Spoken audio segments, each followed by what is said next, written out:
Bueno, me parece que ahí estamos todos.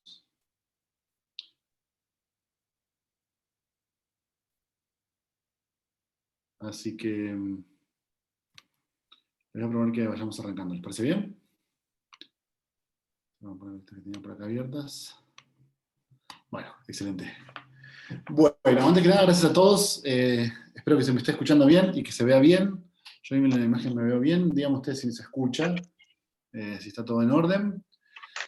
Y bueno, para empezar quería agradecerles a todos por estar acá, por participar. Les voy a proponer que... Excelente, bueno, muchas gracias, Karina. Les voy a proponer que charlemos aproximadamente una hora más o menos sobre algunos puntos que me parecen relevantes sobre el tema de Freud y la... No sé bien cómo decirle, ¿no? Si Freud y la formación del analista o Freud y la transmisión del psicoanálisis. Pero me parece un tema realmente muy interesante. Así que la cuestión, básicamente, digamos, sin mucha más introducción, les quiero plantear cómo fue que surgió en mí el tema de trabajar esta problemática del psicoanálisis. Yo hace tiempo que vengo, seguramente algunos de ustedes saben, otros no, pero hace tiempo que vengo trabajando algunas cuestiones en psicoanálisis. Y algo que siempre me llamó mucho la atención, sobre todo porque lo viví desde el principio en carne propia, seguramente a ustedes también les habrá pasado, fue el tema de que nunca queda muy claro en psicoanálisis cómo uno se hace psicoanalista. ¿Sí? Eh,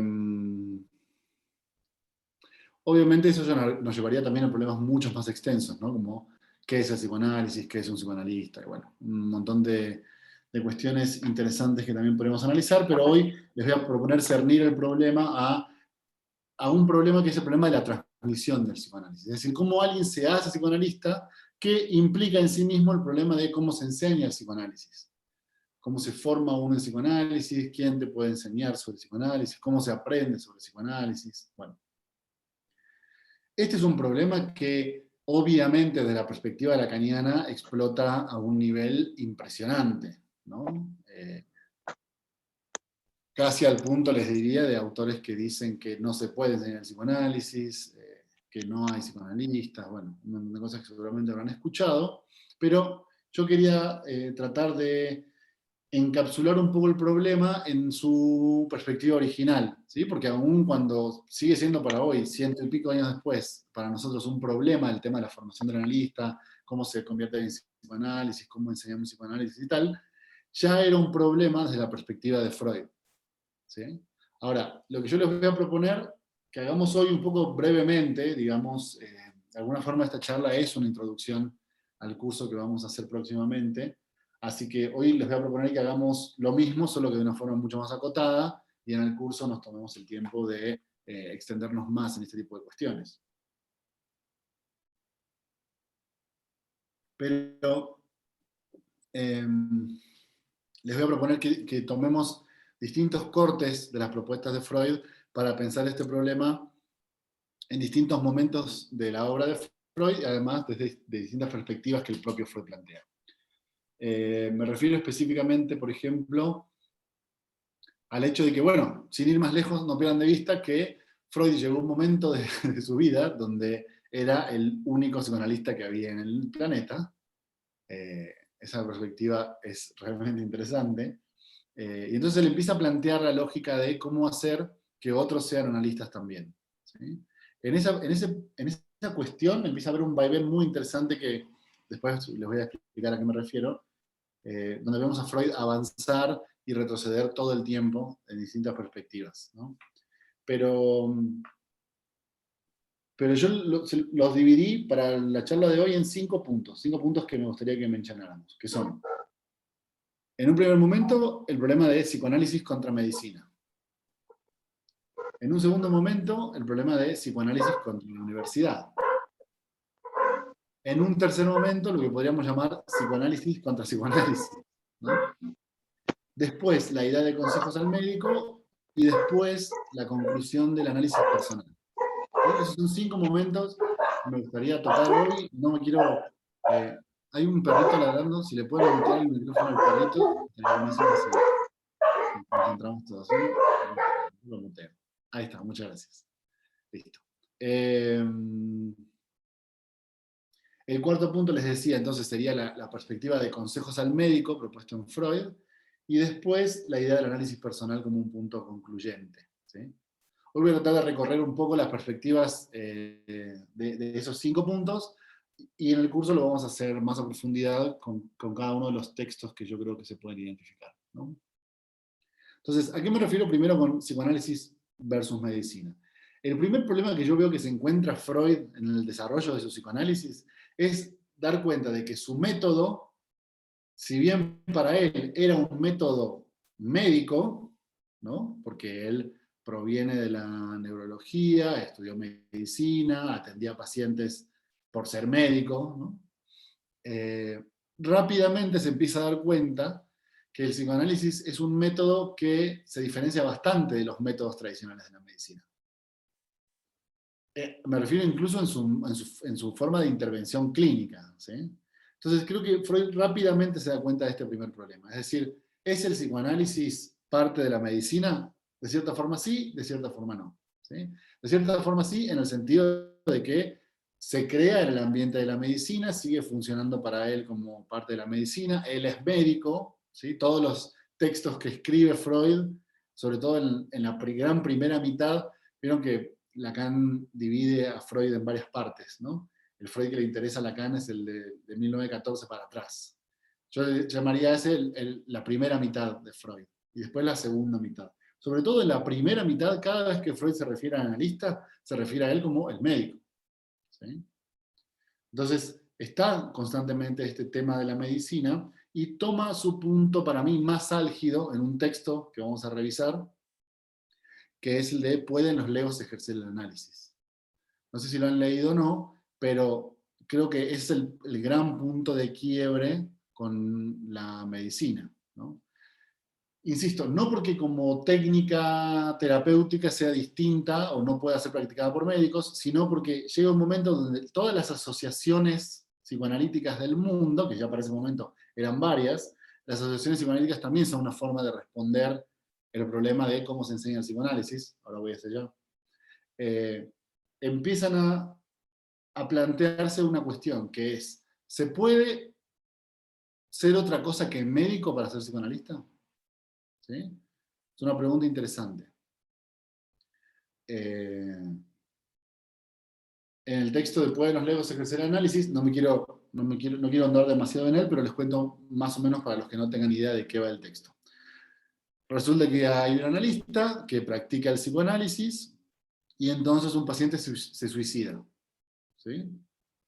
Ahora, resulta que cuando la familia del paciente lo demanda penalmente a este psicoanalista, resulta que, como tal, no era un médico donde practicaba. Esto es un tema mucho más complejo, lo vamos a ver más a detalle cuando trabajemos el texto, pero sirve como introducción, ¿sí? Entonces, claro, surge la duda de, bueno, pero entonces si este no es un médico, ¿qué hace practicando psicoanálisis? ¿Sí? Entonces surge todo un problema legal al respecto, ¿sí? Es decir, ¿es esto o no un ejercicio ilegal de la medicina, como se llama hoy en día en Argentina? No sé cómo se llama en otros lugares, pero acá se llama, ¿es esto o no un ejercicio ilegal de la medicina? ¿Sí? Entonces surge el primer planteamiento en Freud de decir, bueno, ¿realmente hay que ser médico para ser psicoanalista? Que es una idea que antes no se había planteado, ¿entienden? Porque se daba por hecho, estaba por supuesto que todos los que hablamos de este tipo de cosas somos médicos, nos encargamos de pacientes, somos médicos, y los que nos interesa el psicoanálisis somos médicos. Ahora, cuando el psicoanálisis empieza a expandirse en el mundo, empieza a surgir el fenómeno de gente que no había estudiado medicina y le interesa el psicoanálisis, ¿sí? Entonces, surge el problema institucional de decir, bueno, nosotros somos, por ejemplo, la Sociedad Psicoanalítica de Buenos Aires, la Sociedad Psicoanalítica de París, la Sociedad Psicoanalítica de Berlín, la Sociedad Psicoanalítica de Nueva York. ¿Podemos tener entre nuestras filas, entre las filas de nuestra sociedad, no médicos? Y se plantea un tema importante, ¿no? Porque, es decir, lo que estamos diciendo ¿es el psicoanálisis parte de la formación de un médico como tal? La verdad que no. ¿Hay algo en el psicoanálisis que comparta los elementos fundamentales de la medicina, que implique que solamente un médico pueda atender pacientes con este método. Y ahí es donde Freud me parece, se empieza a debatir en este primer punto que les quería compartir, ¿no? Que es psicoanálisis versus medicina. Hoy esa diferenciación está bastante más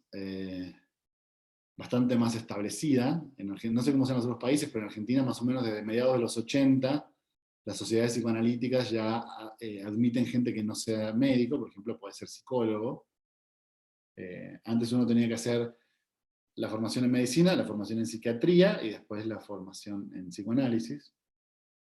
Hoy las cosas son un poco distintas. Pero se plantea el problema, esto para mí lo importante realmente de toda esta introducción, para mí lo realmente importante es esto. Si entonces no es la formación de medicina lo que le permite a alguien acceder a ser psicoanalista, ¿cuál es la formación que debe recibir un psicoanalista? ¿Sí? Punto y seguido. Sea o no sea médico. Ese creo que es el problema que se empieza a plantear. Y me parece que nos lleva al segundo corte, de estos cortes un poco inventados que les voy a proponer, basados en algunos textos de Freud, que es el del problema del psicoanálisis de la universidad. Que de alguna forma siento que, por lo menos, nos toca en nuestra época mucho más directamente que el problema de la medicina, ¿no? Que es un conflicto que ya, por lo menos a los psicoanalistas de mi generación, ya nos vino resuelto, digamos. Si uno quería algo que ver con el psicoanálisis, podía estudiarlo desde la psicología, por ejemplo. Que después habría que ver todo el tema de la relación del psicoanálisis y la psicología, ¿no? Pero el tema de la universidad sigue siendo, para nosotros, un tema importante. Sin ir más lejos, yo doy clases en la universidad en Argentina y las materias que doy son sobre psicoanálisis. ¿Sí? O sea, yo enseño psicoanálisis a alumnos de la carrera de psicología, con todos los problemas que eso trae. Después, si quieren, lo discutimos un poco más a detalle. O escucho qué piensan ustedes al respecto. Pero bueno, voy a tratar de ceñirme lo más que pueda a mi exposición. Entonces, pasemos al problema de la relación entre psicoanálisis y universidad. ¿Sí? Vamos derecho al punto. ¿Debe el psicoanálisis enseñarse en la universidad? Es decir, ¿es el psicoanálisis el tipo de disciplina o el tipo de conocimiento? Todo esto de la perspectiva de Freud, ¿eh? Ya imagínense después lo que fueron 100 y pico de años sobre este mismo problema, ¿no? Pero desde la perspectiva de Freud, ¿puede enseñarse el psicoanálisis en la universidad? ¿Coincide el psicoanálisis como disciplina con los elementos con los cuales se enseña, por ejemplo, en la universidad? ¿Puede aprenderse psicoanálisis de la forma tradicional en la cual se enseña en la universidad? Una idea muy interesante, ¿no? Ese conflicto surge precisamente, voy a exponer y si quieren después les leo todos los comentarios, ¿sí? Para no interrumpirme porque ya me conocen. Si empiezo a hablar de algo, me voy a ir por ahí y quiero tratar de aprovechar el tiempo que tenemos. Después, al final, prometo apurarme en esto, así discutimos un poco más al final. De hecho, por decir eso, ahora ya me olvidé lo que estaba diciendo.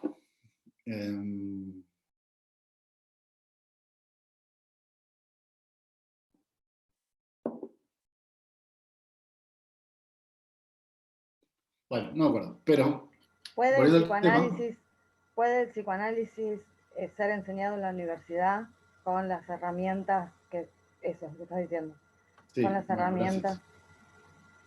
gracias. Digamos, si el tipo de saber es un saber que puede entrar en los márgenes del saber universitario, ¿no? Por ejemplo. Eh, si se puede enseñar psicoanálisis en los mismos términos que se puede enseñar otras cosas. Obviamente que se puede, ¿no? La pregunta es si realmente la formación del analista podría residir en un lugar donde uno básicamente va a que le digan ciertas cosas, repetirlas después en un examen y entonces obtener un papel que dice que uno pasó el examen, ¿no? Por supuesto que ya planteándolo desde esa perspectiva uno se da cuenta que obviamente no.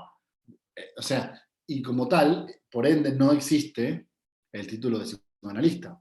Aunque tengo colegas que me cuentan últimamente que hay en algunos países, que no voy a decir cuál, si quieren ustedes son de ese país y lo quieren decir, sé que hay un país en Latinoamérica donde hay una institución donde ya se ofrece, por ejemplo, el título de licenciado en teoría psicoanalítica, ¿no? Pero que al mismo tiempo siempre arma como una paradoja muy interesante, que mis alumnos nunca me la plantearon, pero yo de alguna forma pienso que podrían planteármela, que es decir, nosotros les enseñamos supuestamente psicoanálisis, y al mismo tiempo que les enseñamos psicoanálisis, nos empecinamos en explicarles que esto que les estamos enseñando no los va a hacer psicoanalistas. ¿Entienden? Es una paradoja muy interesante. Muy interesante, ya ni siquiera digamos en la universidad, pensemos en los estudios de posgrado, porque lo que sí hay un montón es maestría en psicoanálisis, ¿no? Magíster en psicoterapia psicoanalítica en algunos lados, maestría en psicoanálisis. Bien. Ahora, lo que siempre me pareció muy interesante.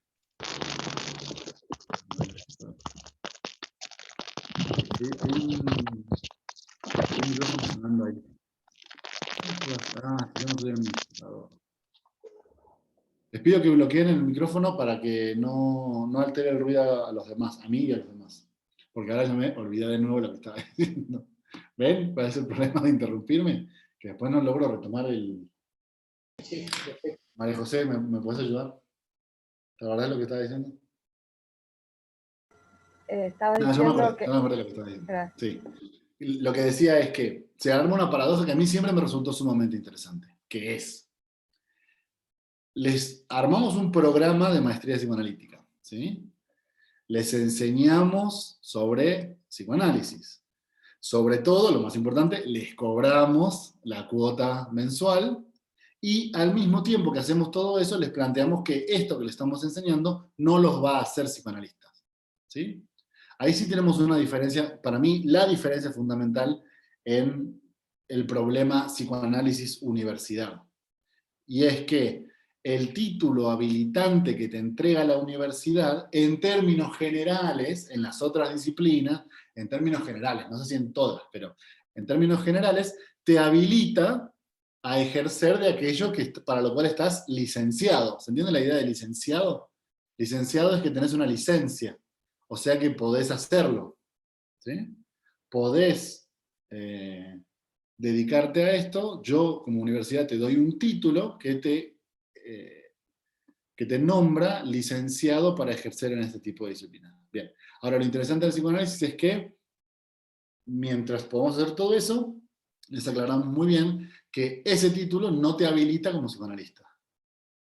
¿Sí? Ven que es otra dimensión muy interesante la de la habilitación como psicoanalista. Porque para mí el punto que Freud se da cuenta, digamos, esto es hacia donde quiero llegar, se los adelanto, ese es el final de mi exposición. El punto que Freud se da cuenta es que es muy difícil determinar quién puede y quién no puede ser psicoanalista. ¿Sí?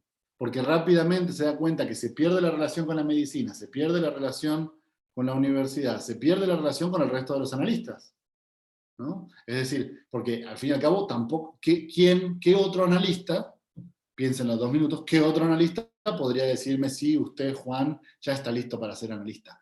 Abra sus alas y vuele, ¿no? Y me lanza ahí al terreno de los pacientes. ¿Qué analista puede hacer eso? Ninguno. ¿Sí? ¿O qué profesor analista podría hacerlo? Tampoco ninguno. Entonces, el punto que creo que está de fondo es el de la habilitación del analista, que la universidad lo resuelve en otras disciplinas, más o menos, con el tema de la licenciatura. ¿Sí? Ustedes pueden estar licenciados para hacer tal o cual cosa. Entonces, el verdadero problema de fondo para mí, entre el psicoanálisis y la universidad, es que el título que te entregue la universidad nunca va a ser un título de psicoanalista. ¿Sí? Entonces se vuelve una paradoja, como les decía recién. ¿Por qué voy a pagarles a ustedes? Pues en nuestras disciplinas uno puede pagar para obtener el título, ¿no? Pero acá, mientras estamos cobrando, le estamos diciendo, miren, fíjense que lo que le estamos diciendo no los habilita para ser analistas, ¿no? Es una idea muy interesante. Bien. Ahora, un tercer nivel en el desarrollo, ¿sí? Ya dijimos medicina, universidad. Otro problema que también lo veo muy patente en Freud y que lo puedo relacionar, por ejemplo, con el texto sobre psicoanálisis silvestre, que es la relación psicoanalista-psicoanalista, ¿sí? O sea, para los que no conocen el texto, les cuento rápidamente. A Freud le llega una paciente que le dice que un analista que la había atendido antes le había dicho que la única forma de curarse su histeria era, opción A, conseguirse una nueva pareja. Opción B, masturbarse. No me acuerdo si había una opción C, creo que no. Pero como su problema era como una especie de constreñimiento de la energía sexual, había un doctor en Viena, que se llama Sigmund Freud, que está explicando que eso surge por problemas sexuales. Entonces, si usted no logra liberar esa energía sexual, nunca se va a curar. Entonces, esta mujer que no quería hacer ninguna de las dos, ella era viuda, su marido había muerto, no quería tener ninguna pareja, ni tampoco quería masturbarse, y piensa, bueno, listo, entonces, nunca me voy a curar, voy a tener esta histeria para siempre. Y llega por la recomendación de una amiga al consultorio de Freud, ¿no? Entonces ahí Freud desarrolla todo un tema que ahora no lo voy a plantear, pero que básicamente quiero que sepan que tiene que ver con la relación analista-analista, ¿entienden? Con la relación de nosotros con nosotros mismos, con el grupo como tal, ¿sí? A mí me ha pasado un montón de veces, pero un montón de veces, no lo digo con orgullo, pero se los cuento, de un montón de gente que me dice que yo no soy analista. Me lo han dicho un montón de veces. Me lo han dicho en la radio, me lo han dicho por YouTube, me lo han dicho en seminarios. No, pero si usted dice eso, usted no es psicoanalista, ¿no? Entonces, otra vez, creo que vuelve a poner el problema sobre la mesa, que es que la forma que Freud había pensado como una forma de resolver el problema del análisis, que era las instituciones de psicoanalistas, empiezan a sucumbir al mismo problema que no había logrado resolver la medicina y que no logra resolver la universidad, ¿sí? Que es el problema de la validación. ¿Entienden? Porque, bueno, una forma de ser analista podría ser, por ejemplo, que todos ustedes voten que yo podría ser analista, ¿no? O porque les caigo bien, o porque les parece que más o menos he estudiado, o porque les parece que me he analizado mucho, o por la razón que sea, que haya un cierto grupo de gente que diga, no, bueno, usted puede ser psicoanalista, ¿sí? En ese caso, la escuela, esta palabra no es freudiana, ¿no? La escuela funciona como un medio de garantía del analista. Por supuesto que ya saben que el problema que está de fondo es el tema de la garantía, solo que quisiera no trabajar estas cuestiones desde la propuesta de Lacan, ¿sí? Que, por cierto, también trabajó muchísimo el problema este de la escuela, el pase, bueno, el cártel, ¿no? Miles de formas para tratar de resolver el problema del analista, y terminó concluyendo en una conclusión bastante simple, bastante radical. No sé si ustedes la conocen, pero bueno, como no vinimos a hablar de Lacan, yo no la voy a mencionar. Volvamos entonces. Se empieza a armar, creo, el problema de, bueno, Freud, un tipo muy inteligente, dice, yo me voy a morir. Y cuando yo me muera, ¿quién va a hacer con gente como Jung o Adler lo que yo hice con Jung y Adler? ¿No? ¿Qué fue lo que pasó con Jung y Adler? Entre otros, ¿no? Como por ejemplo Rank también.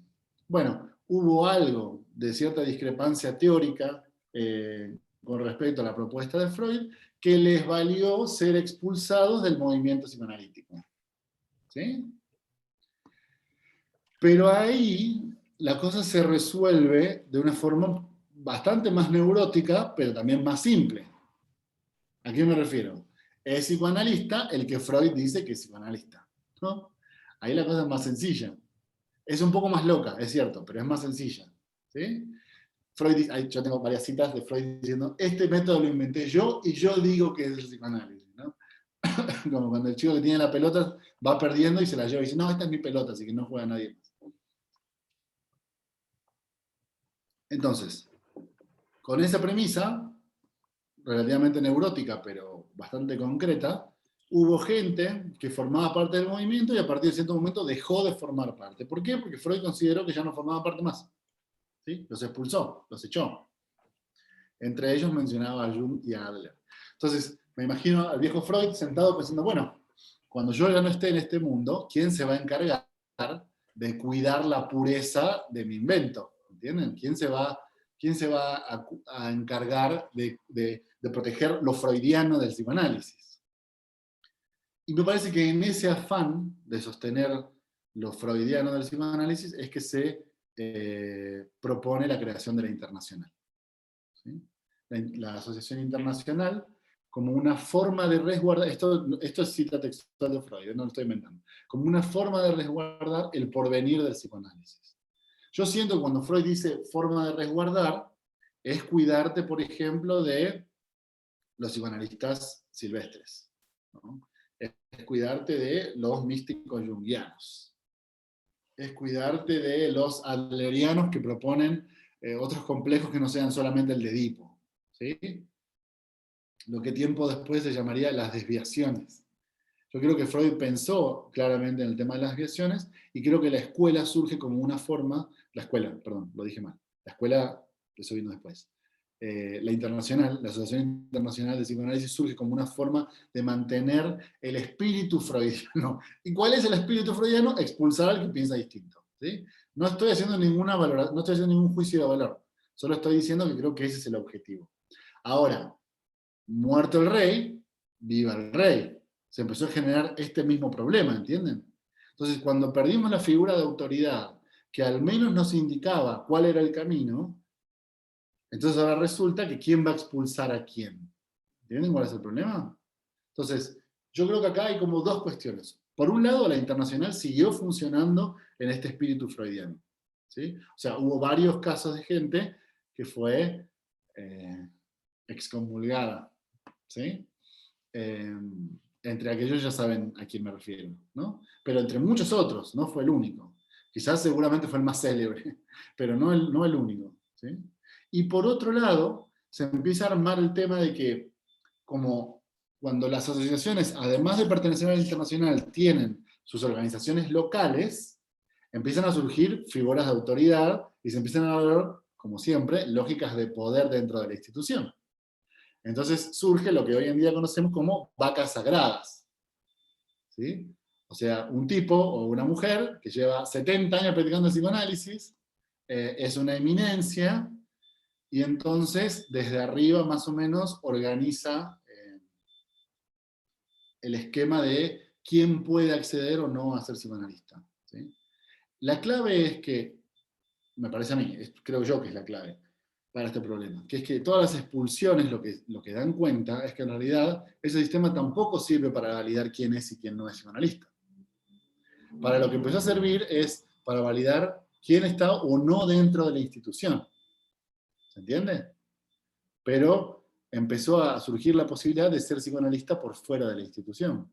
Al principio era algo muy peyorativo. Estoy refiriendo 60, 70, 80. Hoy ya no es tan peyorativo. Mi sensación, esto es una idea estadística, pero mi sensación es que con el repunte tan grande del psicoanálisis lacaniano, la internacional, si bien sigue existiendo y hay un montón de gente que es adepta, tiene muchísimos menos miembros en proporción a la cantidad de psicoanalistas que hay de lo que era antes. ¿Entienden? O sea, antes la internacional abarcaba y por ende garantizaba al mayor número de psicoanalistas del mundo. Y hoy la cosa se ha desbalanceado bastante, porque hay otras instituciones que no funcionan igual que la internacional, aunque sean escuelas, pero son muchísimo más laxas. Acuérdense que, por ejemplo, los 3 elementos fundamentales que Freud menciona son sostenidos en la internacional. O sea que ustedes tienen que analizarse con alguien de la internacional y analizarse a la freudiana, 4 o 5 días por semana, no así como hacen los lacanianos de hoy en día 1 o 2 veces por semana. Y hasta el día de hoy me refiero, ¿eh? Eso sigue pasando hasta el día de hoy.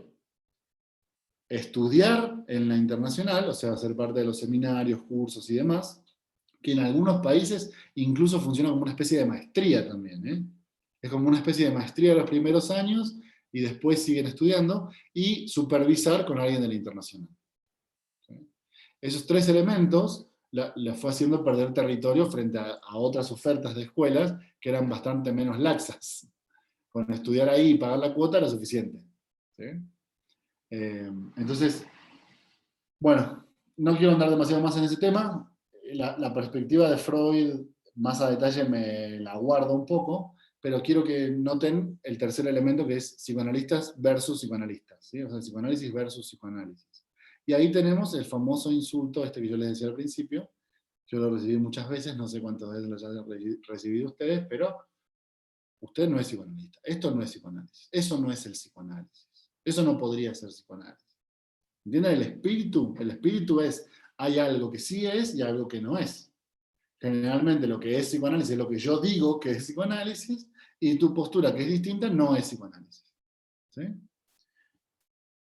Solo que, claro, el problema es que hoy no me pueden expulsar de ningún lado. Porque si este tipo que me dijo eso me hubiera querido expulsar, y los dos éramos parte de la internacional, quizás hubiera funcionado, pero ahora que las escuelas están abiertas, en realidad no puedes expulsar a alguien por pensar distinto. Bien, cuarto punto. Y ya pasamos a las preguntas. Voy a mezclar el cuarto y el quinto punto. Así termino antes y pasamos a leer lo que están escribiendo y vamos a dialogar un poco. La llegada, el arribo a la idea del análisis personal. ¿Sí? Es decir, la idea del análisis personal en Freud está siempre, está desde el principio. ¿Por qué? Porque tiene una utilidad técnica en Freud el análisis personal.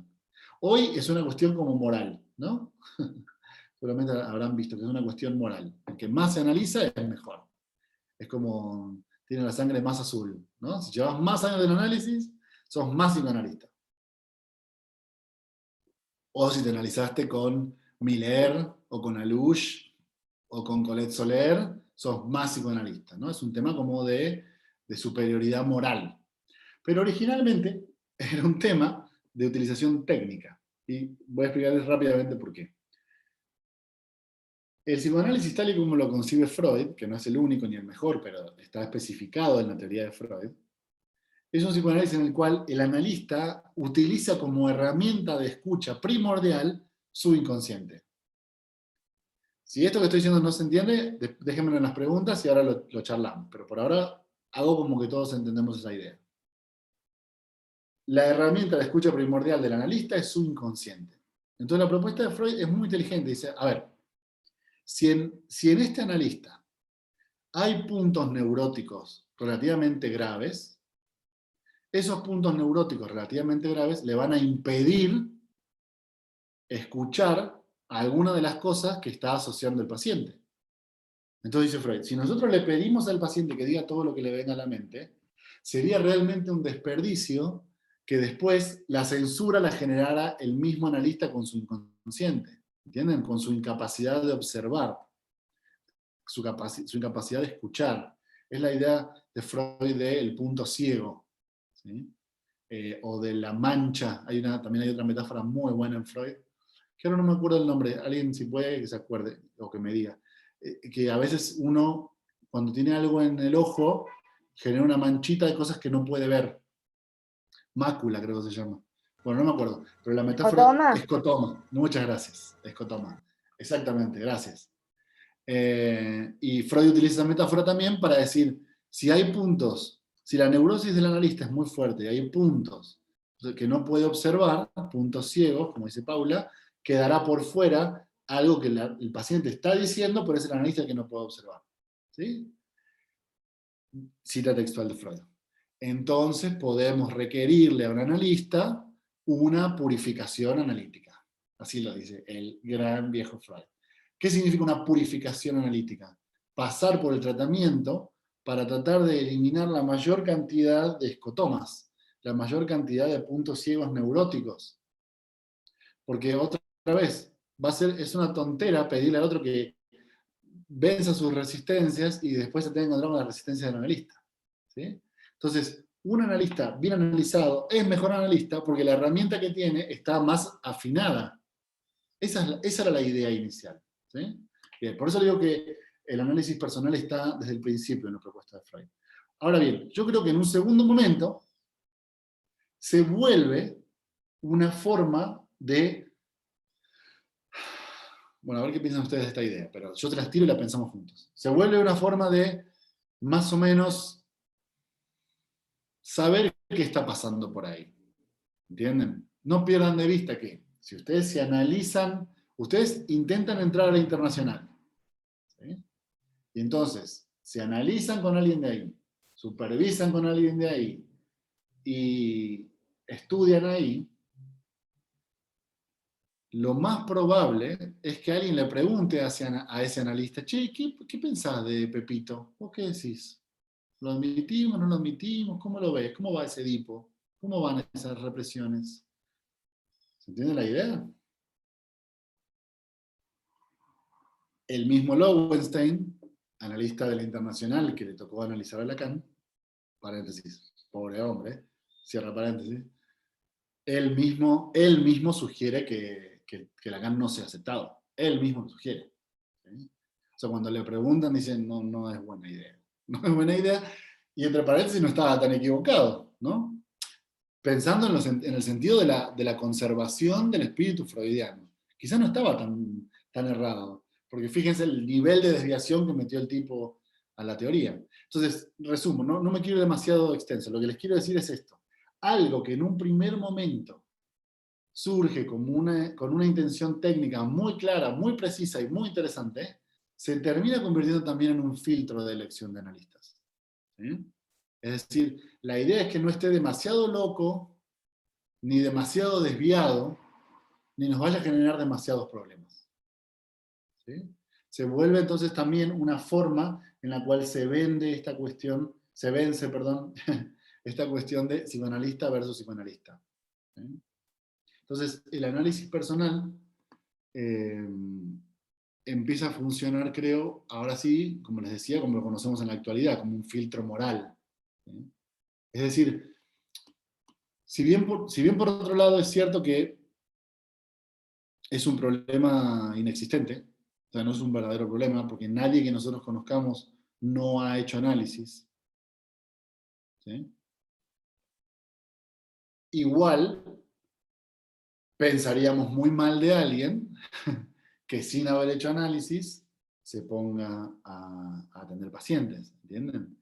Incluso aquellos que no estamos tan seguros de que el análisis personal sea una garantía, también lo hemos hecho. Porque bueno, somos neuróticos y toco madera como todo neurótico, ¿entienden? O sea, yo quizás teóricamente no estoy de acuerdo, pero no me da la estructura para hacerlo sin la habilitación de los demás. ¿Entienden lo que trato de decir? O sea, se termina funcionando como... Una vez escuché una expresión que me parece impecable, que es el bozal para un perro que no muerde. El análisis personal es el bozal para un perro que de todas formas no iba a morder. O sea, solamente nos limita a nosotros, estructuralmente más o menos neuróticos, que igualmente no lo íbamos a hacer sin esa habilitación. A los que lo van a hacer sin habilitación, les importa tres pitos esa idea, ¿eh? ¿Entienden? O sea, hay otras estructuras no neuróticas a las que no les interesa tanto la garantía de los demás. A esos que realmente son los que muerden, el bozal de la culpa del análisis personal no les aplica. ¿Entienden la idea? Bien. De todas maneras, podríamos más o menos estar todos de acuerdo que genera entre nosotros la sensación de que la cosa está más o menos estabilizada. Aun cuando igual siga habiendo psicoanálisis versus psicoanálisis, ¿no? O sea, yo lea el libro de tal y diga, esto es una locura, tal lea el libro mío y diga, Juan no es psicoanalista. Eso está muy bien también, ¿no? Está muy bien en el sentido de el desarrollo de la disciplina, la conversación entre nosotros. Pero sí tiene, creo, esta función como ética de mantener una cierta idea de que es... Miren, les voy a poner un ejemplo muy concreto de mi experiencia personal. Y si quieren, pasamos a las preguntas y demás. Una vez yo estaba estudiando no sé si estaba estudiando la carrera o ya había terminado, pero ahí como recién había terminado. Sí, creo que recién había terminado, algo así. Estaba trabajando en la tesis, un tema así. Y me acuerdo que me invitan a una reunión, creo que era básicamente social, no me acuerdo tampoco demasiado. La cuestión es que en esa reunión conozco una persona, una mujer, y charlando me dice, ay, vos, ¿a qué te dedicás o qué estudiaste? No sé qué. Le digo, no, yo estudié psicología y bueno, ahora estoy estudiando para ser psicoanalista. Muy orgulloso, digo, ¿no? Y me dice la mujer, ah, qué bien, ¿psicoanalista freudiano o junguiano? Y yo me ofendí mortalmente. ¿Cómo junguiano? ¿Entienden la idea? ¿Entienden? Eso es a lo que yo apunto, ¿sí? O sea, yo en ese momento no podría concebir jamás que un junguiano era un psicoanalista. Para mí eran unos herejes, eran como gente que se había ido por un camino completamente, ¿sí? Porque eso me han enseñado en la facultad, por supuesto. Ahora, cuando ella me lo plantea con esa naturalidad, para mí fue casi una ofensa, en este mismo sentido. ¿Ven? De que hay una idea de, si nosotros lo expulsamos, esto queda por fuera. Lo que a nosotros nos valida es esta parroquia freudiana, donde nos analizamos, supervisamos y estudiamos entre nosotros. Quizás en otro capítulo de la historia podríamos hablar de la bomba atómica que generó Lacan, ¿no? Porque a este sistema, así como lo describo con todas sus locuras y todas sus tonteras, funcionaba relativamente bien. El problema fue que llegó Lacan, ¿no? Y bueno, una cosa es recibir críticas del exterior, ¿no? Que te ataquen desde afuera. Y otra cosa es que te ponga una bomba dentro del movimiento. O sea, que un mismo analista, igual que nosotros, empiece a decir que estas reglas que nosotros teníamos eran una estupidez. ¿Sí? Fíjense que tardó tanto la expulsión de Lacan que no le pasó como a Jung. ¿Entienden? Ese punto, por ejemplo, es importante. Si lo hubiéramos logrado expulsar antes, hubiera quedado maldito, como pasó con Jung, o como pasó con Adler. Que nadie le dice, yo soy psicoanalista adleriano, yo soy psicoanalista junguiano. Pero tardaron tanto en expulsarlo, que se esparció como un cáncer. Y cuando llegó el momento de echarlo, se llevó a la mitad de los chicos que formaban parte de la sociedad. Pero bueno, ese es un capítulo para otra historia, para otro curso si quieren. Yo lo que les voy a proponer es que esta vez nos enfoquemos en estos puntos que he mencionado muy rápidamente, pero más a detalle, y analicemos cuál es en cada uno la perspectiva que propone Freud para la formación del analista y la transmisión del psicoanálisis. Así que ahora sí, los escucho a ustedes, los leo, todo. No sé cómo quieren que nos ordenemos, porque hay muchos comentarios, pero seguramente tienen que ver con lo que ya estuve leyendo, así que si les parece, a partir de ahora, manden sus preguntas. Voy a arrancar por esta de Inés, si les parece bien.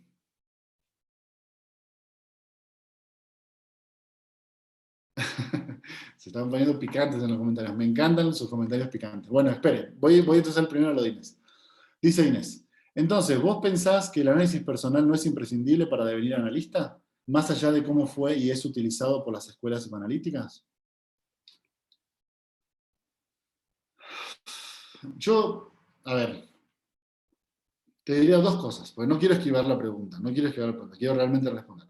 Entonces, solamente dos cosas.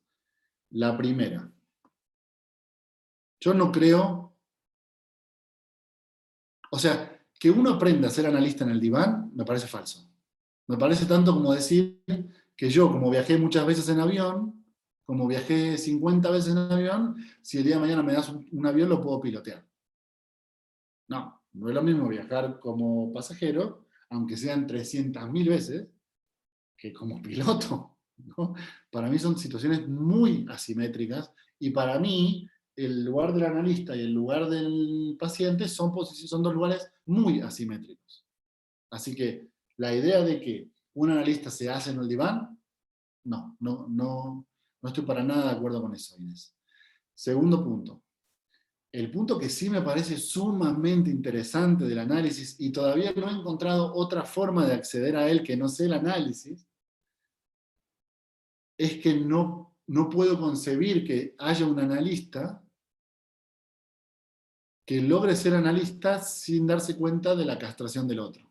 ¿Entienden? O sea, una persona que todavía que no ha operado en él la castración del otro me refiero a la inexistencia del otro, díganlo como ustedes quieran, si quieren después entramos en esa pelea que también está buena. Pero bueno, la castración del otro o la inexistencia del otro, no entiendo cómo puede alguien acceder al lugar de analista sin tener eso.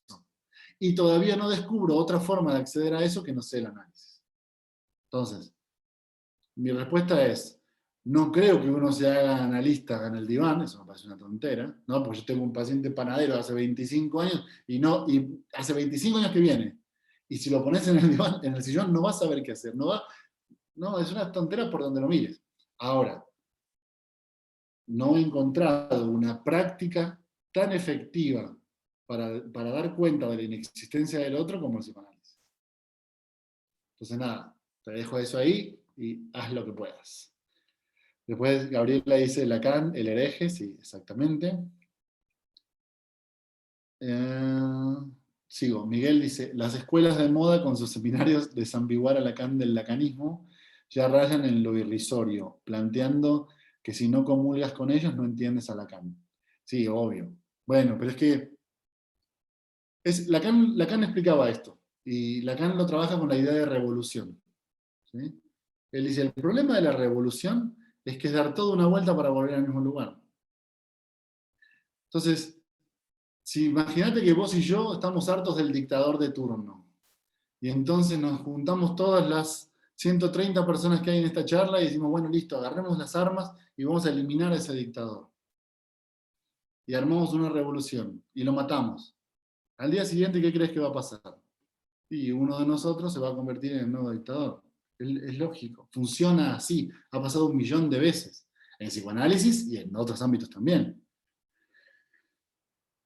El problema que yo tengo con la idea de desambiguar, también tengo 2 comentarios. Un comentario. Me parece una muy buena idea de desambiguar en un contexto donde toda la vida nos enseñaron que Freud y Lacan era lo mismo. Eso también, tampoco lo perdamos de vista. O sea seamos,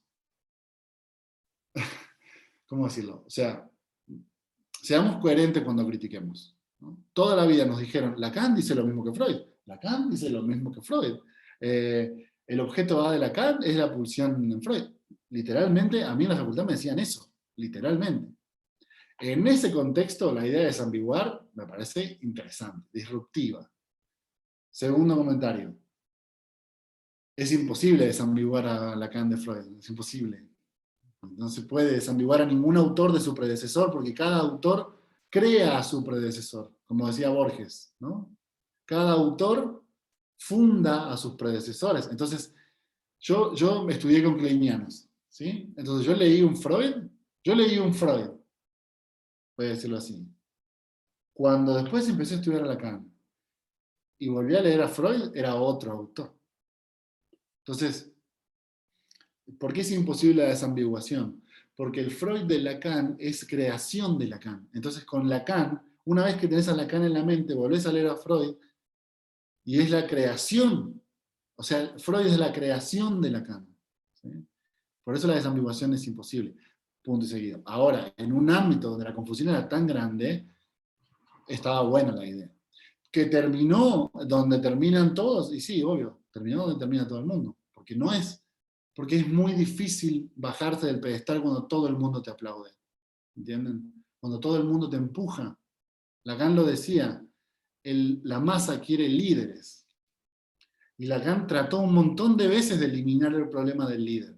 Ya se los dije, con el cártel, con la escuela, con el pase, deshaciendo la escuela, volviéndola a hacer. Y al final él dice, no, que la masa, ¿saben cuál es el problema? Que estos tipos quieren a alguien que les diga lo que tiene que hacer. Entonces, claro, la misma masa te va empujando, y cuando te das cuenta, los aplausos son muy difíciles. Uno puede estar preparado para las críticas, pero para los halagos es lo peor que te puede pasar. Sigo. Dice Luciana, el análisis es condición necesaria, pero no suficiente. Sí, podría ser. Y necesaria en este sentido, ¿no? Yo no lo diría en el sentido moral, de, que igual se arma siempre esa cosa como de vecindario, ¿no? Todos nosotros mirando como, ¿este se habrá analizado o no se habrá analizado? ¿Y con quién se habrá analizado? ¿Y cuánto tiempo? ¿Y cuánto le cobraba? ¿Y se iba a París a analizar? Ahora, gracias a Dios, gracias a esta pandemia, la gente ya usa Zoom, pero había una época, yo estoy viviendo ahora en Mendoza, es una provincia de Argentina. Por favor, les pido a los que se les habilite el micrófono que le pongan silencio. Gracias. Y había gente que se iba a Buenos Aires a analizar. ¿Por qué? Porque en Buenos Aires están, ¿no? Y había gente de Buenos Aires que se iba a París a analizarse. ¿Por qué? Porque, bueno, eso es neurosis. ¿ven? Eso es neurosis. Bien. Ahí voy, ¿eh? ¿Qué dice de los analistas y su relación con el supuesto saber, el que siempre se espere la validación y una guía de una institución? ¿Podemos cuestionar lo que los analistas entienden por escuela? Pienso que Lacan se refería a un lugar para hacer lazo y no a un lugar para predicar juntos. La idea, voy a empezar atrás para adelante. La idea de predicar está buena. No es casualidad que Lacan le haya puesto a su lugar de enseñanza seminario. No lo pierdan de vista. La idea de predicar es una idea interesante. ¿Podemos cuestionar lo que los analistas entienden por escuela? No. Para mí la escuela está pensada un poco así. O sea, como nos reunimos y en grupos somos más valientes, ¿no? ¿Vieron que la gente cuando está en grupo es más valiente? Ya lo decía Freud en Psicología de las Masas. Entonces creo que la gente en grupo es más valiente. Ahora, solito no sé si se lo bancan igual. Pero eso me parece lógico, nos pasa a todos igual. Y la clave de la escuela, y esto no es un invento mío, yo tengo un video en el canal, no sé si saben, yo tengo un canal de YouTube, y yo tengo un video mío en el canal donde analizo un texto de Miller, Jacques Miller, donde Miller dice, yo fundé la escuela como una restitución del otro.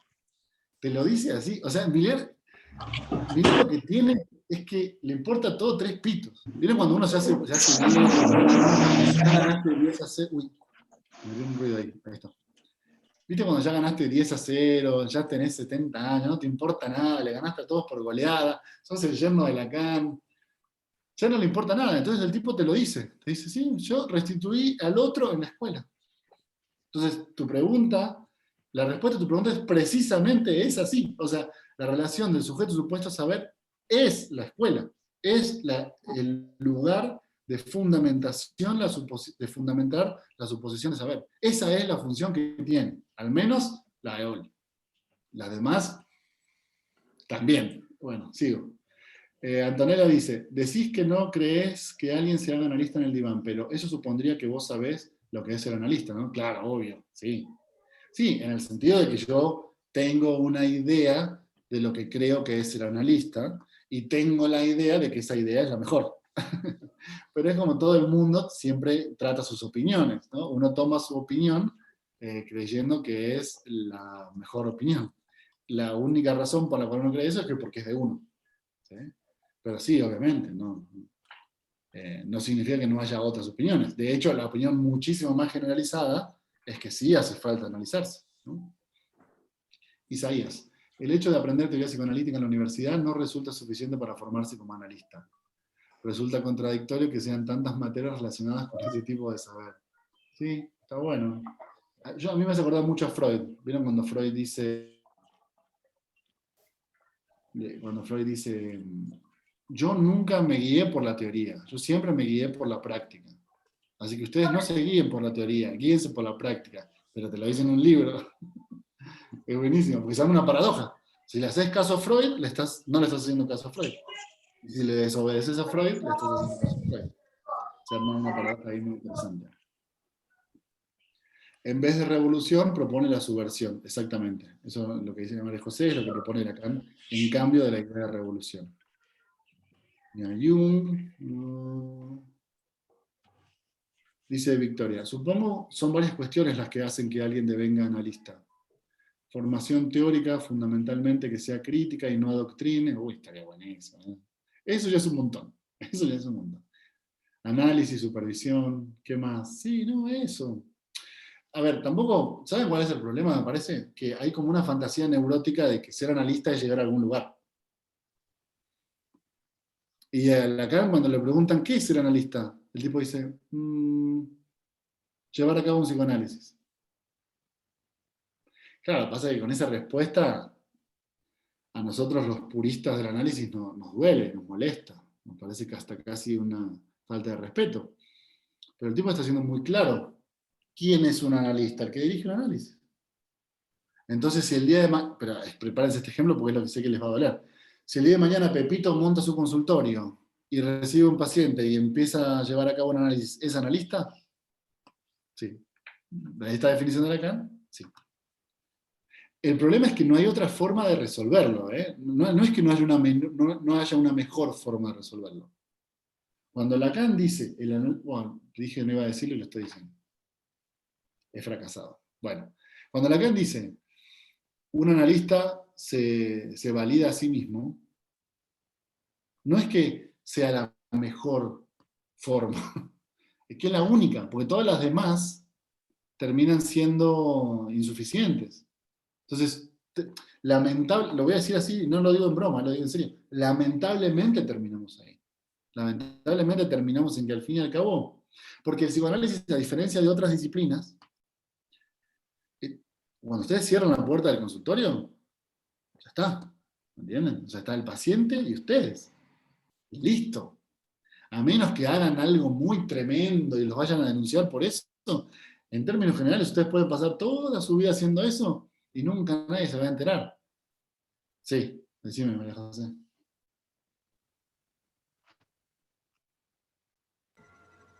Sobre eso que dijiste que dice acá, ¿no? Que el analista se valida o se habilita a sí mismo. No solo estoy de acuerdo, sino que es como me parece la única conclusión a la que podés llegar, que no implique a un otro, o sea, al cinismo de Miller, que ya todo le importa nada, y entonces dice, sí, yo con la escuela restauré al otro. Bueno, si llegás a un punto del análisis en que al otro, digamos, el otro quedó barrado, y sí, ¿a quién podés mirar para que te valide?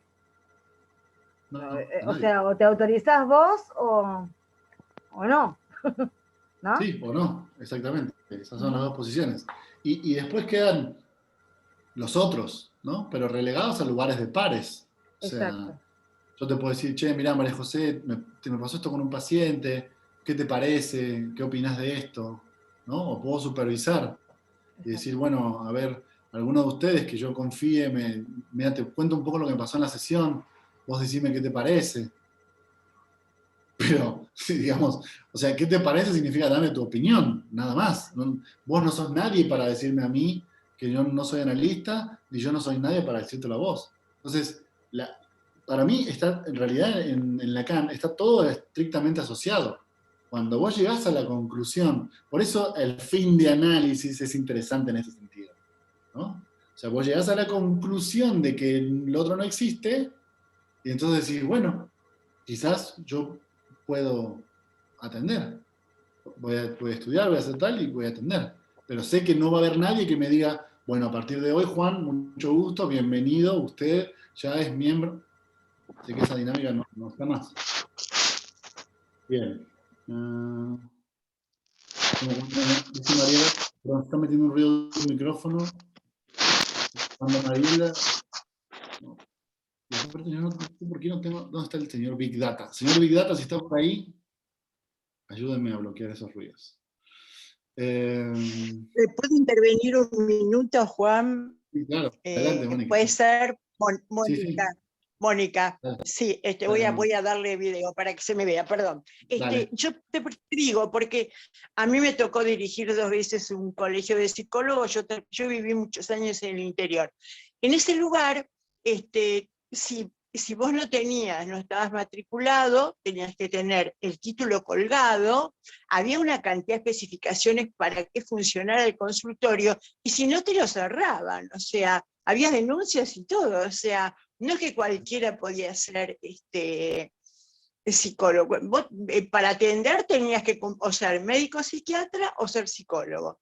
Así que, ¿cómo se articula? Acá en Buenos Aires, bueno, es distinto, no hay colegio, veo que, bueno, hay una serie de cosas, pero ¿cómo se articularía lo que estás diciendo con esto, no? Buenísima pregunta. Bueno, acá en Mendoza sigue habiendo colegio y todo eso que vos dijiste sigue siendo así, se mantiene así. Ahora, se articula muy mal, ¿por qué? Porque justamente es como, se arma la dinámica contraria, es decir, vos tenés a alguien a quien tenés que explicarle que sí haces tal cosa, que sí tenés tal papel, tenés que pagar la cuota del colegio, ¿no? O sea, esa parte es muy importante. Sí, que no es tan alta tampoco. Y que también te defiende frente a determinadas cuestiones, bueno, eso es otra historia, ¿no? Pero bueno, o sea, para mí, claro.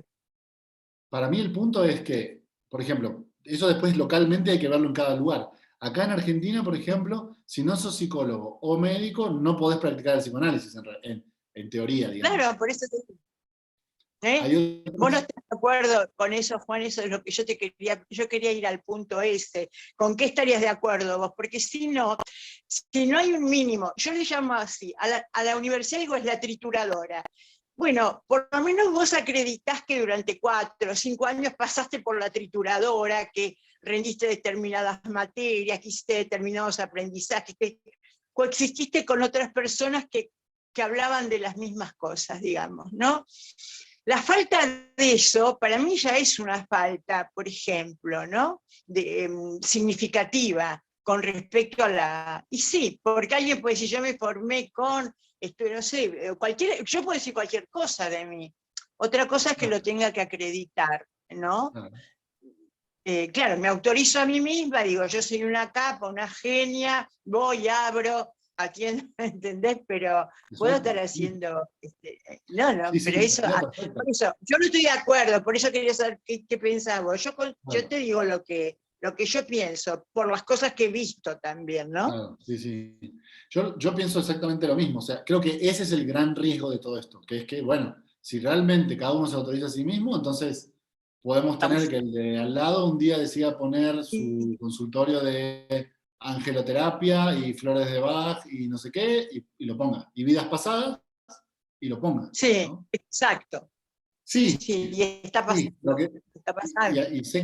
Y sé que eso pasa un montón, y sé que es en detrimento de mucha gente que seguramente le afecta mucho. Ahora, ¿la universidad y el colegio y tal resuelve eso? No. Porque es un bozal, por eso decía la idea del bozal. Es un perro que no muerde, ¿entendés? O sea, Ese solamente... punto que no te entiendo ese punto, Juan. ¿Cómo que es un bozal la universidad? La universidad fundamentalmente, porque yo sé que a los colegios le dan con todo, bueno, no importa, pero la universidad, ¿por qué es un bozal y no una manera de acreditar un saber? Suponete que supongamos esto, la universidad, o sea, el título del licenciado es condición para atender. Bien. Esa regla, esa ley, aplica para aquellos que están dispuestos a seguir la ley porque tienen miedo de ser castigados. ¿Sí? O sea, para un cierto tipo de estructuras, yo diría neurótica. Pero hay otro tipo de estructuras para los que la ley no aplica. Entonces, decirles que la universidad es condición no genera para ellos la misma condición. Ellos igual abren su consultorio de terapias de vidas pasadas y angeloterapia. Entonces, estos límites que nosotros planteamos, Claro, pero eso no es solamente... neurótico, eso que es psicótico entonces, porque están... Es perverso. Claro, por eso, o sea, uno es neurótico, el otro es perverso. ¿Y cuál sería? La forma clínica no enferma, obvio que el que va a la universidad sabemos que tenemos que analizar, yo sé que tengo que analizarme, estoy estudiando, estudio toda la vida, desde que me recibí, y mira que hace muchos años, ¿no? Seguí estudiando siempre, ¿sabe? Eso lo sabemos, bien, y actualizándonos. Ahora, eso ya es, también por eso van o no van los pacientes, digamos, ¿no? Este es el otro, Sí, no, la otra coincido, cuestión. eso A coincido, es veces, otra forma. Buenísimo, ¿cómo? sí. Sí, esa forma también me parece interesante. Lo que digo es que hay gente que no se rige por las mismas reglas. ¿Cómo? Y que no le teme al castigo penal, ¿entendés? Entonces, bozal me refiero a que es algo que nosotros mismos nos ponemos, pero a alguien que igual no iba a morder. O sea, vos le pones la regla a un tipo o a una mujer que igual no iba a romper la regla. En cambio, a la gente que sí rompe las reglas, ninguna regla lo frena, ¿entendés? Ponen su consultorio igual, les importa 3 pitos. Ellos Y entonces no creen ponemos, que pueden hacer lo que quieran. decime, y entonces no ponemos ninguna regla, no ponemos un encuadre de trabajo, algo, dentro de lo cual, ¿no? Podamos manejarnos, digamos, ¿no? No, yo creo que lo podríamos poner, siempre sabiendo que siempre son incompletos, que siempre son inexactos, que nunca Que son resuelven el incompletos, problema. sí. Cierto, incompletos, sí. Son incompletos, sí. Estoy de acuerdo contigo, sí, que son incompletos. Buenísimo. Bueno, muchas Pero gracias bueno, por algo es comentario. algo. Sí, Gracias. algo es No algo. tengo... Esa idea me parece muy bien. Muchas gracias. Bueno, sigo un poquito más entonces. Uy, miren la hora que se hizo. Bueno, leo un par de más.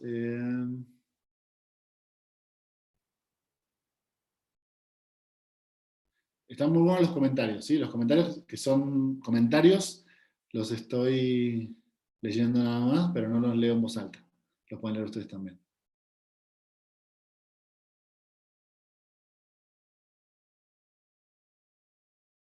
Dice Jason Bolaños. Hola Juan, ¿cómo entra la supervisión en Freud? ¿Existe ese concepto en Freud? Sí, existe el concepto en Freud. Y Freud lo piensa. No sé si... Ahora dudé sobre el tema, sobre la palabra supervisión. Pero sí Freud lo piensa bien, bien claramente. Dice él, guiarse con un analista que tenga mayor experiencia para ir resolviendo dudas que vayan surgiendo en el medio. Así que sí, él lo plantea como uno de los 3 puntos fundamentales de la formación del analista. Uy, esta pregunta es tremenda, la voy a leer porque tengo que hacerlo. Entonces, ¿qué es ser analista para vos, Juan? Perdón si ya lo dijiste en algún video, salvo que siga la respuesta de Lacan, que ya la explicaste. ¿Qué es ser analista para mí? No, no tengo una respuesta a esa pregunta. O sea, en el fondo, a ver, les voy a ser muy sincero. En el fondo hay muchas veces que me pasa un poco lo que decía Mónica, como que veo gente que no se forma o que hace todo mal, o que hace cualquier cosa, o que se acuesta con los pacientes, o le compra casas a los pacientes. Y sí, hay algo en mi mente que dice, pero es que esto no puede ser. Pero después hay otra parte mía que dice, bueno, pero vos, ¿quién sos vos? Como la pregunta me han puesto arriba muy sabiamente. ¿Quién sos vos, Juan, para decir lo que se tiene y lo que no se tiene que hacer? Y ahí medio que me calmo un poco y digo, y sí, a lo único que puedo apuntar es a pensar mi práctica, compartirla con los demás, charlarla un poco, pero... o esa gente que sí, que se acuesta con los pacientes, ¿no? O sea, esos analistas que... hay cosas que digo, no, sí, pero bueno, no sé, entramos en este problema, ¿no? Como decir, ¿y qué? Algo en mí diría, miren, mi parte más neurótica diría, ¿por qué no viene alguien a arreglar eso, a regular eso, a solucionar eso? Y después digo, ¿y por qué quién va a solucionar eso? O sea, si al fin y al cabo es una práctica perversa que una persona decide hacer adentro de su consultorio, abusando del poder que eso le da, nada, me parece sumamente injusto, pero en el fondo no tengo respuesta a la pregunta de qué es ser analista. Sigo un poquito más. Si no Sí, sería el Juan, ¿te otro... puedo hacer? Sí, sí. Bueno, con respecto a lo que mencionabas y Sí, lo que mencionaba la compañera Mónica, sí, yo tengo una pregunta en concreto. ¿Cómo se dale. logra una emancipación en la institución, en la escuela o no sé, más que nada en una institución? ¿Cómo se logra esa emancipación? ¿Qué opinas tú de eso? Como emancipación de la Sí, o sea, institución. sí, así, ¿cómo los alumnos o cómo yo alumno puedo lograr una emancipación con la teoría que me impone un profesor? Ahorita hablabas del poder, hablabas de una imposición. Sí, en el consultorio eso también muchas veces se logra, se hace una imposición dentro de las clases. El que el maestro sepa o el que el maestro se etiquete, ¿no? Como una persona que ilumina. ¿Sí? Entonces, y aparte que la institución te dé ciertos puntajes para evaluar al alumno, con los parciales, con el primer parcial, segundo parcial, si no pasan, se van a final, si no pasan, se van a extra. ¿Cómo se logra esa emancipación sin caer en este totalitarismo, en este como imperialismo, ¿no? ¿Qué opinas de eso? Está buena la pregunta. Sí, creo que es muy complejo. Eh, en el sentido de que yo, francamente, en esto comulgo un poco con la idea de Lacan, ¿sí? Yo no creo que, francamente, el discurso universitario tenga la intención de esta emancipación, como vos le llamás, o pensamiento crítico y demás. Yo creo que el discurso, y hay que entender también cosas que uno no entiende cuando tiene 18 años, ¿no? Uno es un rebelde sin causa, se cree alguien muy importante, en vez de un tonto, ¿no? Por lo menos así era yo, no sé, bueno, ustedes a los 18, pero yo era un tonto.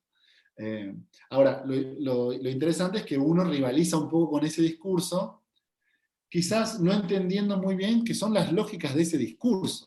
¿Entendés? Es como meterte al juego de alguien y después enojarte porque las reglas de ese juego son así. Pero claro, uno es un posadolescente, anda peleando mucho. Pero, por ejemplo, esto que decías de los exámenes, sí, obviamente, me parece una soberana estupidez. Ahora, el tipo te va a decir, bueno, pero si usted no quiere, nadie lo obliga a estar acá en la universidad, váyase a otro lado, ¿no? Entonces se vuelve como también una cosa medio paradójica. Uno forma parte del sistema y al mismo tiempo lo violenta un poco al sistema. Creo que eso es un poco el espíritu universitario, como formar parte del sistema y violentarlo al mismo tiempo también, ¿no? Terminando el sistema dándose cuenta que uno tiene mucho cariño por eso que pasó, pero no creo que haya realmente, o sea, la verdadera, creo que un verdadero nihilista te diría, la verdadera forma de emancipación de la universidad es no ir a la universidad. Pero es graciosa esta forma de rebelde universitario, que es yo voy, me intereso mucho por las notas, pero igual les peleo. O sea, peleo tal cosa, formo parte del grupo, del centro de estudiantes. Esa dinámica me parece súper interesante. Y además, me parece muy linda también. Pero tiene este problema, que es que, bueno, si realmente no te gustara, no juegues con otras reglas. Nadie te está obligando a tener un título universitario. ¿Entendés? Sí, te lo comento porque yo soy profesor y yo doy profesor a nivel superior y entonces, pues lógicamente yo tengo que seguir un programa, pero yo tengo un problema con las puntuaciones, yo tengo un problema con la escala. O sea, el problema es no tratar de imponer, ¿no? El deseo del profesor, el poderío del profesor. Sin embargo, pues está el otro, ¿no? Por así decirlo, que te dice, ¿sabes qué? Es que me tienes que entregar cuentas, me tienes que entregar las calificaciones al final. Y entonces es un choque. Por eso te lo planteaba. Sí. Sí, te entiendo. A mí me pasa un poco lo mismo. Pero bueno, te lo diría también en este mismo sentido.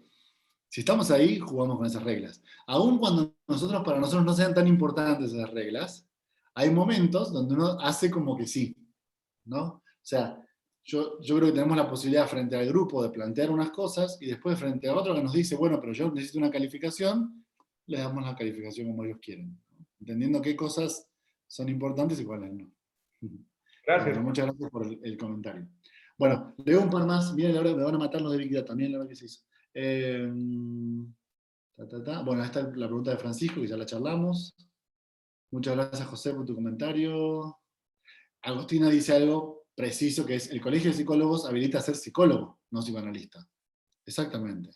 ¿Sí? Exactamente. O sea que son cosas distintas. Ah, bueno, y me faltó decir algo de lo que charlábamos con Mónica. Hay otros países donde las cosas son distintas, por ejemplo. Hay otros países, por ejemplo, en México, lo sé porque charlo mucho con la gente de allá, funciona al revés. O sea, por ejemplo, si vos tenés el título de licenciado de psicología, no podés atender pacientes. El título de licenciado de psicología no te habilita, tenés que tener una especialidad en algún tipo de psicoterapia, ya puede ser psicoanálisis o alguna otra, y con ese podés atender. O sea que si te agarran atendiendo con el título, está mal también. Entonces, bueno, ahí te das cuenta que como hay distintas formas de concebirlo, ninguna forma es ni perfecta ni universal. Sigo. Perdón que no les dé tanto espacio, pero es que estamos corriendo mucho con el tiempo. Mira, Úrsula dice, aquí en Perú eso no está esclarecido.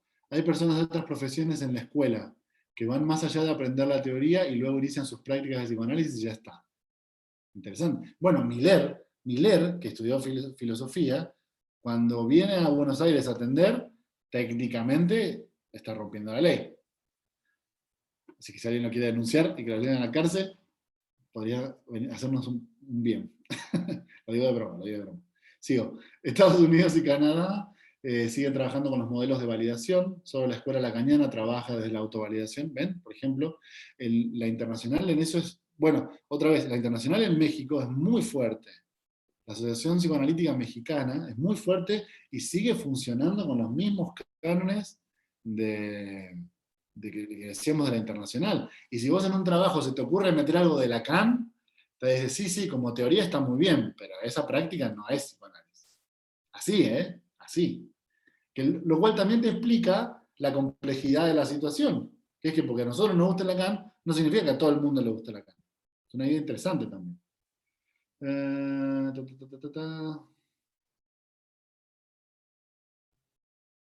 Miren, Sabrina dice, yo estoy estudiando psicoanálisis y no soy psicóloga ni psiquiatra. Melanie Klein se analizó, estudió y supervisó. Me parece que no hay que ir por ahí, es mi opinión. Está buena esa idea. De hecho, Melanie Klein, muchas de las críticas que recibió en su momento fue justamente por no ser médica, ¿no? Además de por ser mujer. Pero bueno, bien. Trípode freudiano, sí. Bien. Miren qué idea tan interesante le dan a Laura. Es que el ser psicoanalista remite al problema del ser. Algunos prefieren decir estar psicoanalista y no es siempre. Sí, claro, exacto. Que está para la teoría está perfecto. Ahora, cuando llega el problema de la matrícula y del colegio y tal, o lo que mencionaban, decían de poner el título en la pared y tal, son cosas que en ciertos contextos son muy importantes. Pero claro, ¿quién te da el título de ser psicoanalista? ¿No? ¿O quién te da un título de psicoanálisis completado, por ejemplo? ¿No? ¿Qué sería un psicoanálisis terminado? Son todas preguntas que como no tienen respuesta, nos meten en esta problemática. Bueno, voy a leer la última. ¿Les parece? Una idea interesante, la penúltima. Una idea interesante que se trabajaba mucho en la internacional era la de psicoanalista en formación. Así se decía. No sé si alguien está más o menos familiarizado con aquella época, pero se decía psicoanalista en formación, que significa una persona que está estudiando para ser psicoanalista, no es psicoanalista, pero está estudiando. Entonces, habría un momento donde se termina la formación y uno ya empieza a hacer, ¿no? Es interesante también. Como si en algún momento uno dejara de formarse. Ta, ta, ta.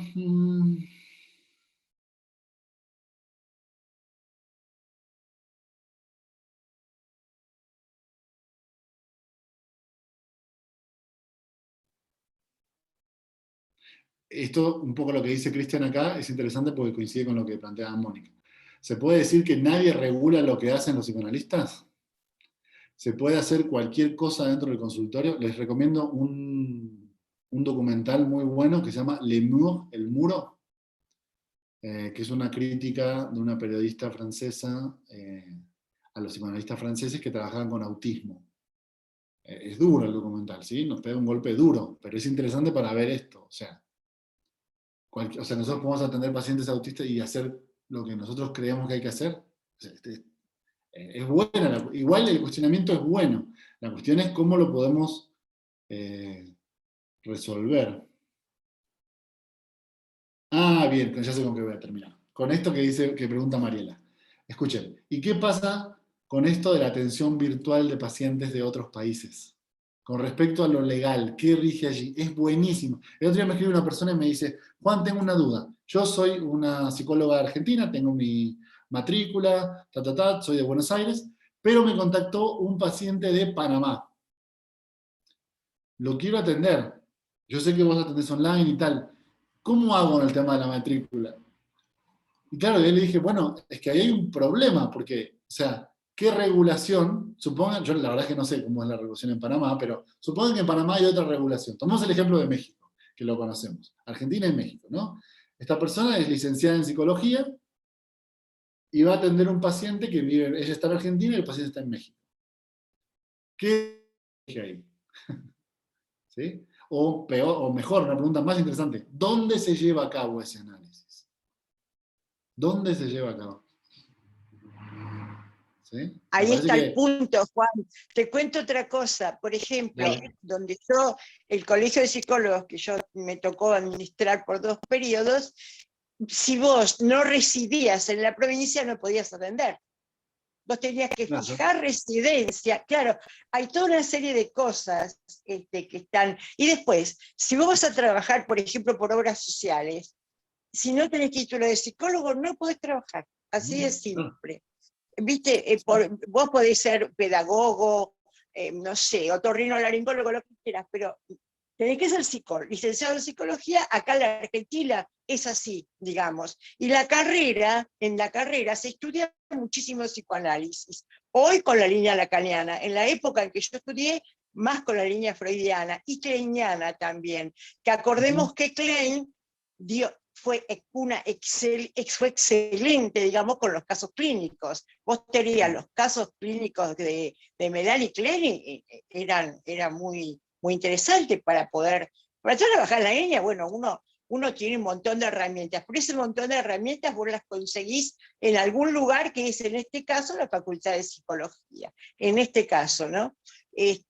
Yo defiendo la cuestión universitaria, digamos que uno no puede venir, a mí me parece, en nuestro país, las cosas son así. Por ahí en otros lugares no, porque hay otras maneras de hacerlo. En nuestro país es así. Después entras a las escuelas, a las distintas escuelas, la Escuela Freudiana de Buenos Aires, la EOL, bueno, yo me formo en esos lugares también, lo cual no quiere decir que no esté de acuerdo con que mi formación previa sea de licenciada en psicología, y que las de los demás también, pero bueno, eso es, y para trabajar y todo lo demás yo le derivo a la gente que es de la profesión, así es simple, y lo digo, lamento el que se ofenda, pero bueno, pasamos por la misma trituradora, sé lo que hicieron, y entonces a eso es más.